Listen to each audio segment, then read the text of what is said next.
Black has a 2-pawn advantage, and both of these passed pawns are very near promotion. This one blockaded, but this one free to move to c2, and then there's no stopping the promotion at c1. Now you might be tempted to play check, forking the king and the pawn so that after he gets out of check you can capture. However, when we identify the continuation, we realize that our opponent would then be able to pin our rook to our king, winning the rook and probably winning the game. So we need to come up with something stronger. Now you'll notice this piece relationship, so that pawn is pinned. It's also a royal square that is occupied. This one is occupied. Can we connect these dots? Well, we already saw that doesn't work. After interposition, we have no continuation. But if only we could teleport our rook to g8, it would be checkmate. And that's going to be our solution. Rook to g3.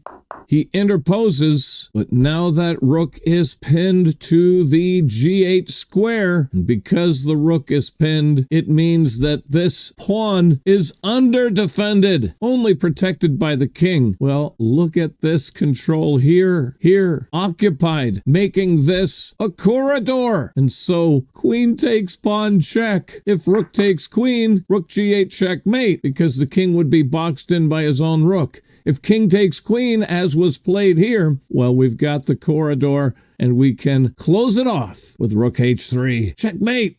Oh yeah.